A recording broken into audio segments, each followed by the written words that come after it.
tahun 2020, berarti 25 tahun lagi.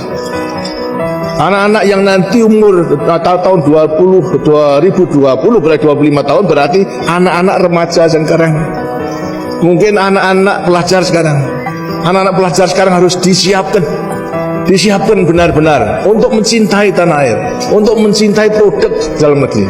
Kalau kemudian lantas di kelak kemudian hari ternyata dalam rangka mempersiapkan kompetisi bersaing dengan bangsa-bangsa lain kita masih kurang, arti kurang baik, kurang sempurna.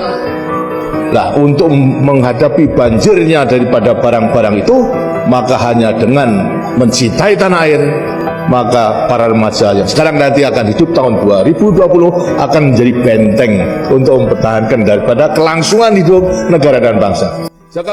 Bisa dikatakan apa yang disampaikan oleh Presiden kedua kita saat ini benar-benarlah terjadi. Meskipun dampaknya masih belum dikatakan terlalu parah, artinya masih ada kesempatan bagi kita untuk memperbaiki lagi nasionalisme kita untuk menyambut Indonesia emas di tahun 2045. So, bagaimana cara kita menjaga sikap nasionalisme untuk bersaing dengan bangsa lain dan menyambut 100 tahun Indonesia merdeka tahun 2045?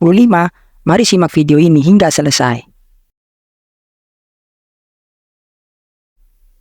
Ketika kita berbicara tentang eksploitasi ekonomi, kita berbicara tentang pemanfaatan sumber daya alam dan tenaga kerja secara tidak adil demi keuntungan pribadi.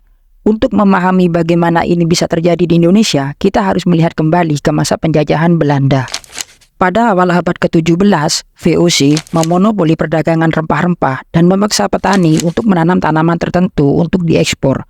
Ini bukanlah transaksi yang adil, melainkan eksploitasi murni.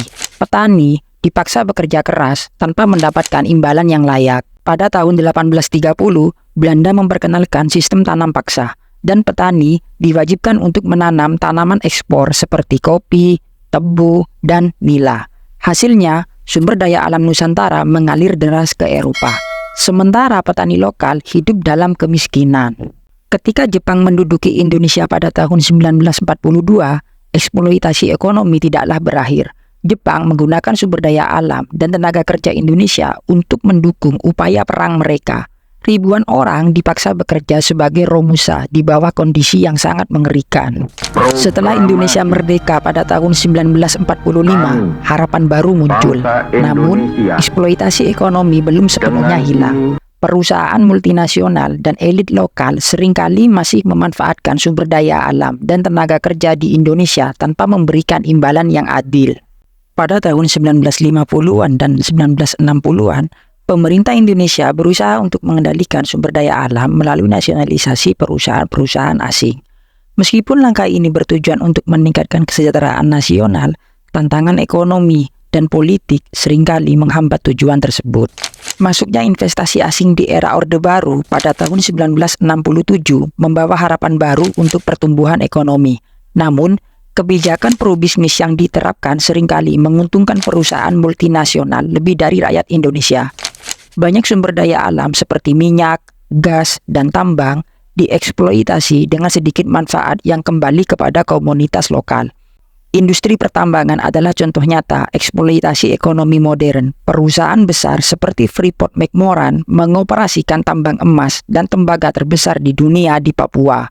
Tetapi masyarakat lokal seringkali tidak merasakan manfaat ekonomi yang setimpal. Bahkan, dampak lingkungan dan sosial yang ditinggalkan seringkali sangat merusak. Menurut para ekonom dan aktivis, salah satu solusi untuk mengatasi eksploitasi ekonomi adalah melalui penegakan hukum yang lebih ketat, transparansi dalam pengelolaan sumber daya, dan pemberdayaan masyarakat lokal. Kesadaran akan pentingnya keadilan ekonomi semakin meningkat, dan banyak kelompok advokasi bekerja keras untuk memperjuangkan perubahan. Kalau sekarang sih online lebih banyak. Kenapa? Kalau online itu lebih banyak pilihannya, terus harganya juga lebih kompetitif aja gitu, kita bisa pilih gitu. Jika Anda pernah berbelanja di pasar atau toko online, kemungkinan besar Anda telah membeli produk yang dibuat di negara Tiongkok, dari elektronik, pakaian, hingga mainan anak-anak. Produk-produk ini mendominasi pasar Indonesia. Tapi, mengapa kita sangat bergantung pada barang-barang ini dan apa dampaknya bagi kita? Pertama, mari kita lihat mengapa produk-produk ini begitu populer. Negara Tiongkok dikenal sebagai pabrik dunia karena kemampuan mereka memproduksi barang dalam jumlah besar dengan biaya yang rendah.